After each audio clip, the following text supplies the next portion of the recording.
Hey guys, welcome to Bastion Time. I'm your host Bastion. This is, I guess it's a This Week in Nintendo News, but really it's just my E3 impressions, because I kind of didn't want to put that in the previous video. It was already getting way too long as it was, talking about stuff that had happened after E3 in that previous video. So now let's rewind time and talk about Nintendo's presentation and additional things at E3.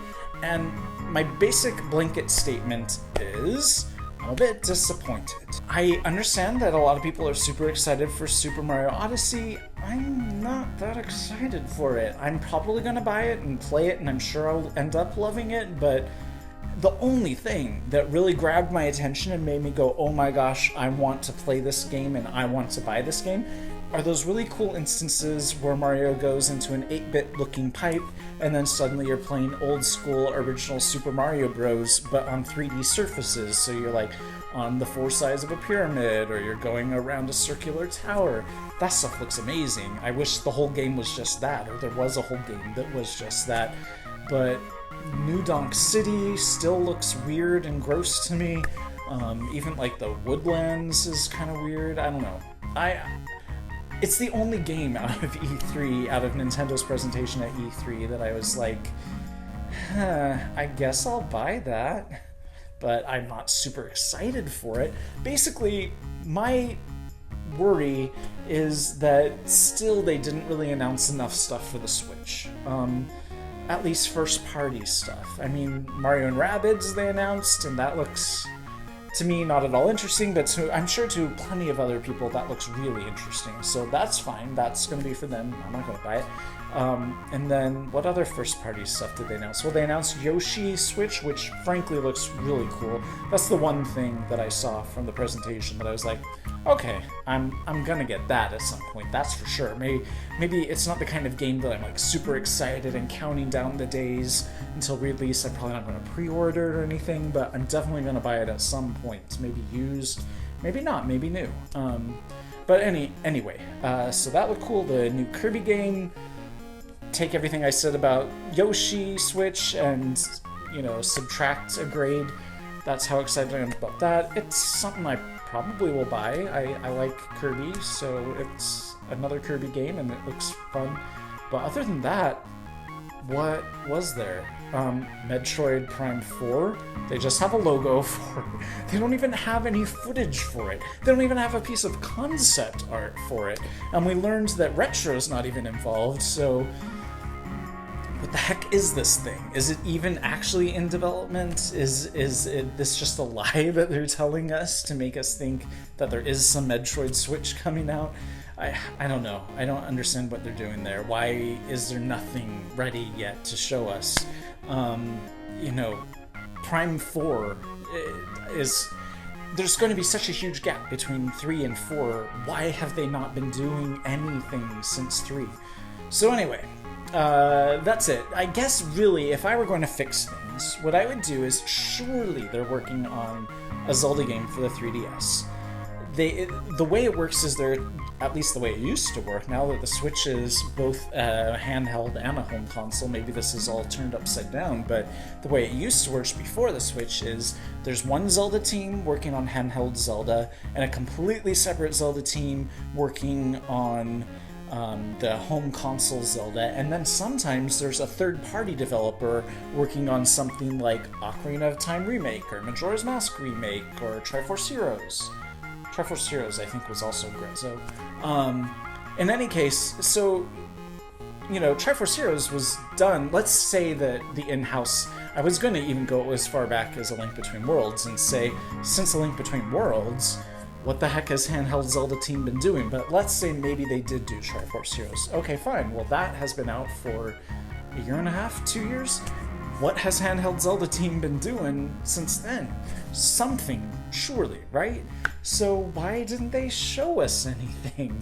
I'm not saying that they've got to show us like a final build of a game and say this is coming out in 2 months or anything like that, but they surely have something to show us. Why not show us something? I don't expect them to have announced a new Zelda game for the Switch. That would be insane. But there had to have been something Zelda they could have done besides the Master Mode DLC. It's just DLC. I mean, Surely they've got some new Zelda game that they want to get us excited about. Why did they not show anything? Also, I'm really shocked that, I know a lot of you are done and over with the new Super Mario Bros. Series. I'm not. I would have been totally cool if there had been an announcement and a showing of new Super Mario Bros. Switch. And maybe it could take some pointers from Odyssey and put the levels on 3D surfaces. That could be really interesting, but no such announcement. So really, I ended up coming away from the Mario it really felt like it was just all Mario Odyssey.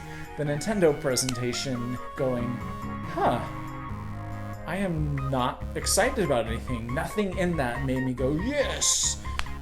So I'm feeling kind of meh. It wasn't terrible by any means. I mean, again, I'm really looking forward to that Yoshi game, but it's not the kind of game that gets me excited, that makes me pre-order and count down the days until it comes out and wait in line and get it as soon as it's out.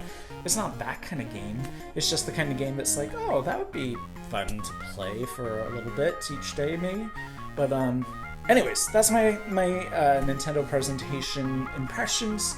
I don't want to be too negative here. I want to reiterate that yes, I do think I'll buy Mario Odyssey, I do think I'll buy Yoshi Switch, and possibly even Kirby Switch, and probably Metroid Samus Returns, but really that's just a remake of Metroid 2 for the Game Boy, which I've already played, just with prettier graphics, so I'm still not so sure about that, but I'm really glad that they did something like that. That's what I would have liked for Zelda handheld team to have done, is to take either the Oracle's games, or maybe that's too ambitious for them, so let's just say Link's Awakening, take that game, then take the engine and the graphics that they created for A Link Between Worlds and Triforce Heroes, and then use that to make a remake of Link's Awakening and call it something new, or the Oracle's games, and actually do the third Oracle game like they had originally planned, but put it all as part of a 3-part series all in one game or something like that. That would have been amazing. That would have made me really excited. No such luck. Anyways, that's it for this kind of negative review. If you guys like it, let me know. If you guys want me to never say anything negative about Nintendo again, I understand. Feel free to let me know that as well down in the comments. I also wanted to give a quick shout out to the 3 people who have gone ahead and become patrons of mine on Patreon. Brooks Long, Joseph Justin, or did I get that the other way around? I think it's Justin Joseph. And Oscar Wouterse? I'm sorry, I totally butchered your last name. I have no idea how to pronounce that. But anyways, thanks so much, guys. Over on my Patreon page, I am posting videos that do not appear on this channel. Some things like bloopers or Q&As. And in fact, please give me some cues for me to email me at bastiontime@gmail or just in a comment here, so that way I can answer those questions for that video that will appear at some point this month, probably, within a week or so. So anyways, send me in those questions. See you guys next time for more news. Bye, guys.